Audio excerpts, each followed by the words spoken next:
खलाई मखलूक हमें अपनी मेहमान नवाजी का मौका कब देगी। मैं हूं फैसल अकरम और आप देख रहे हैं HITV। हमारे चैनल को सब्सक्राइब करें और बेल आइकन का बटन दबाएं ताकि हमारी हर आने वाली नई वीडियो आप तक पहुंच सके। रात के वक्त चमकते सितारों से भरे आसमान को देखें और ख़ुद से सवाल करें कि क्या हम इस वसी कायनात में वाकई अकेले हैं। मुमकिन तौर पर ऐसा नहीं है और वो दूसरे मकामात के इस वसी समंदर में ज़मीन सिर्फ एक छोटा सा मुकाम है। आखिर हम इसमें वाहिद मखलूक कैसे हो सकते हैं। तो हम ज़मीन से बाहर की ज़िंदगी के बारे में क्या जानते हैं। बहुत से माहिरीन कहते हैं कि खलाई मखलूक की मौजूदगी के हवाले से ठोस सबूत ना होने के बावजूद भी हम ये नतीजा अखज़ कर सकते हैं कि वो मौजूद हैं। हमारी अपनी कहकशां कायनात की तकरीबन 200 अरब कहकशाओं में से एक है और इस कहकशां में 300 अरब से ज़्यादा सितारे मौजूद हैं।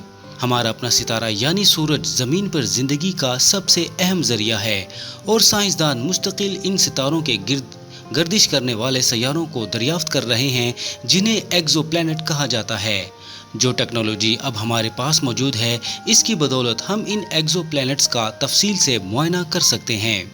साइंसदान ताकतवर दूरबीनों का इस्तेमाल करते हुए इन अजराम फल्की का मुआयना कर सकते हैं जो अपने सितारों के गिर्द घूम रही हैं ताकि इनमें से गुजरने वाली सितारों की रोशनी की कीमियाई साख्त का जायज़ा लिया जा सके।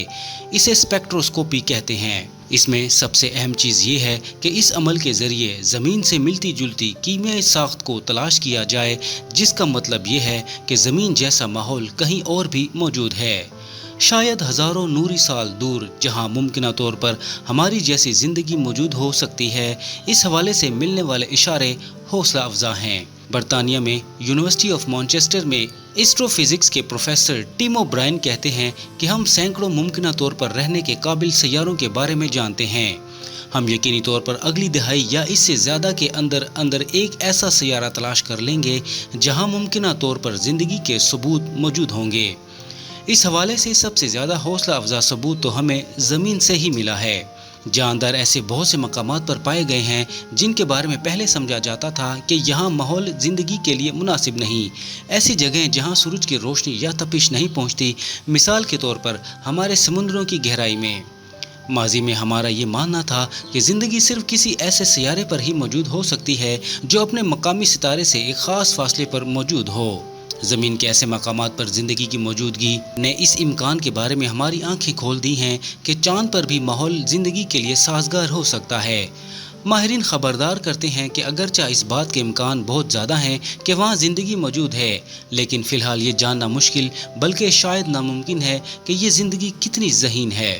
प्रोफेसर ओब्रायन कहते हैं कि ज़मीन पर ज़िंदगी के ज़्यादातर तारीख के मुताबिक ये बहुत सादा ज़िंदगी थी।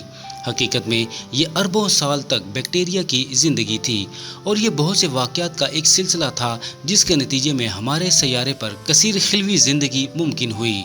लेकिन खलाई मखलूक को इस दुनिया से राब्ता कायम करने के लिए जिस्मानी और तकनीकी तौर पर हमसे जदीद होना चाहिए। तो अगर इस कायनात में हम अकेले नहीं तो क्या इसका मतलब ये है कि खलाई मखलूक हमारी ज़मीन का दौरा करेगी। ये एक पेचीदा मामला है। इस बात पर यकीन करना काफ़ी मुश्किल है कि ज़िंदगी की कोई भी शक्ल इस मुकाम पर नहीं पहुंची कि वो सितारों के दरमियान सफ़र कर सके।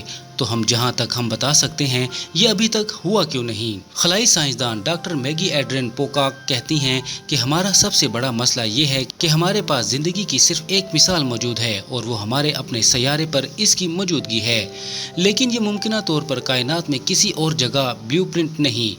तो अगर खलाई मखलूक मौजूद है तो हमें इनकी जानिब से कोई पैगाम मिलने या इनसे राब्ता कायम होने में हज़ारों बरस लग सकते हैं। डॉक्टर एड्रियन पोकॉक कहती हैं कि शायद वो बहुत पहले यहाँ आए थे या वो मुस्तकबिल में आएंगे, इंसानी ज़िंदगी के ख़त्म होने के बहुत बाद। तो शायद डायनासोर्स ने खलाई मखलूक की मेज़बानी की हो, लेकिन हम शायद कभी इस बारे में नहीं जान पाएंगे।